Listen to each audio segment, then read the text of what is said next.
another episode of SugarSaltnSpice.net, in which I am planning to take you to Italy. Rather bring Italy home. So let's see bruschetta or bruschetta. If any of you watching this episode know the actual pronunciation of bruschetta or bruschetta, which is an Italian antipasto, please let me know in the comment section below, because I've heard both. Today I'm planning to make bruschetta or bruschetta al pomodoro. In Italian, bruschetta comes from the word bruschera, which means roasted in coal, and pomodoro means tomatoes. So basically it's bread that is toasted or roasted and served with tomatoes. And today we are going to see my variation, or rather a nice variation that I have had outside of bruschetta. Let's check out the ingredients. I have some nice extra virgin olive oil here. Tomatoes, I've taken 2 large tomatoes, nice juicy ones, ripe ones, and some basil that I've chopped. 2 small pods of garlic finely chopped, and 1 large pod of garlic which I'll be using as a whole. I'll show you. Some red onions. Now they're finely chopped. Red onions are optional. This is my liking of red onions in this recipe, but I think in the authentic recipe they don't use red onions, but I like it that way, so using red onions. Some grated Parmesan cheese, pepper, salt, and a nice bread. I'll be talking about bread later on. That is it. So these are the ingredients you need to make bruschetta. First step, I'm going to add almost 2 tablespoons of olive oil, extra virgin olive oil, into my bowl in which I'm going to make the tomato mix. Now this is completely approximate. It has to be around 2 tablespoons, that is it. And I'm going to add the freshly chopped garlic into this olive oil. Now why is this the first step? Simply because I want olive oil, the EVO, to absorb all the flavors of garlic. So I just want both of them to marry each other, rest, and I just want them to blend together. That's it. So that's the first step. Second step. Now I've chopped almost all the tomatoes. I just want to show you how I de-seed it. Now do not remove all the juices. No. These are the seeds that I removed earlier on. So roughly I just take out the seeds and leave some juice behind. I don't take all the juices out, and just chop them. Dump in these tomatoes and the fresh basil that you've chopped into this oil mixture. Add the red onions that you've finely chopped. So add them in. Once you add them in, add some black pepper. This is too much. Maybe 1/4 teaspoon, just for taste. And last but not least, add salt. So I'll be adding almost 1/2 teaspoon of salt. Mix it well. So mix everything thoroughly. If you feel it needs a little bit of olive oil, go ahead and add at this stage if you think it's really dry, but I feel mine is good. Now you have to let this marinate or rest for at least half an hour, up to 1 hour minimum. So I'm going to rest it, allow it to rest now. Meantime, we are going to work with our bread. So bread is the most important ingredient of a bruschetta, because this is an antipasto that is served on top of bread. Hence,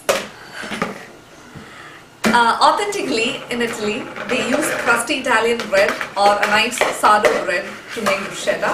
But as I was very lucky yesterday, I couldn't find either.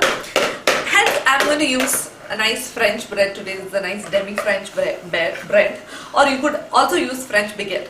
So first step is we are going to cut our French bread into nice sized pieces. Okay, now if you have a nice bread knife, please go ahead and use it. I don't own one, so please don't judge me. So keep on making nice slices. Now you could also make slanted cuts if it's a very small French baguette. Do not slice the way I'm doing. Do not slice it straight. try to slice it slanted so that you get a nice big piece. But this, already I have a nice piece that is perfect size for an appetizer.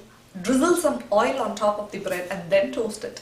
It is not going to get soggy after you put the tomato mixture on top of it. It will hold firm. That is the reason why we drizzle some olive oil on top of these breads, and of course also for the taste. So I'm going to drizzle some olive oil. You can also brush it if you have a nice brush.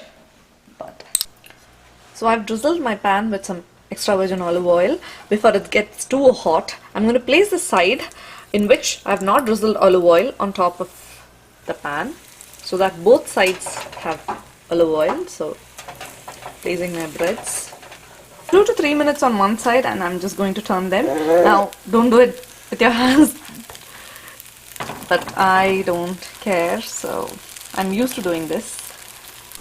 So the other side is also nice and brown, golden brown and done. So I'm going to switch off and transfer this to a plate. So take a nice pot of garlic. I've just cut it into half, and with the nice juicy side on these hot bread, just kind of scrape it. Now this might sound crazy, but this hot bread is going to absorb all the juices from the cut side of the garlic. Now do this on the side of the bread in which you are planning to serve your tomato mixture. This is a key step for bruschetta. So this is the tomato mixture which I kept for resting, and it has started leaving juices out now into the olive oil, which is a good thing. And our bread is well toasted, so it's not going to get soggy quickly. So this is a nice serving dish in which I have lined, I've kept 3 pieces of bread, and I'm going to serve 2 of them with the lovely bruschetta. I have to show you one important variation. Now we know kids here love cheese, for that matter, kids anywhere love cheese. So a nice variation to this, and a healthy variation for kids, is I have some freshly chopped into cubes mozzarella cheese here. I'm going to add these small cubes into this tomato mixture and just mix it well. And in an ideal world, you have to allow it to rest as it is. So these nice cubes of mozzarella bring out a very nice flavor, nice cheesy flavor to your bruschetta. So that is another variation which you must definitely try if you have kids at home. And for the elders, you can try the healthy version without this. The last and final step, give a nice grating of your freshly, not fresh of course, Parmesan cheese, and that completes your bruschetta.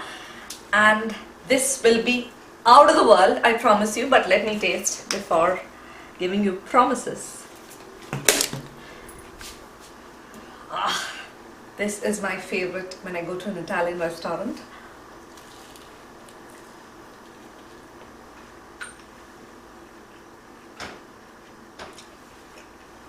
I hope you can hear the crunch, the crunchy bread, the nutty flavor from the Parmesan, the olive oil, tomato. I can just keep eating this all day. So if you love this recipe, give me a thumbs up in the YouTube, below the YouTube video. So please try watching my channel. If you really like it, please keep watching. And if you have not already subscribed, please subscribe to my channel. So until I see you next time with a great video, this is Sarada Ganesh signing off. Bread. So authentically in Italy, that's my baby.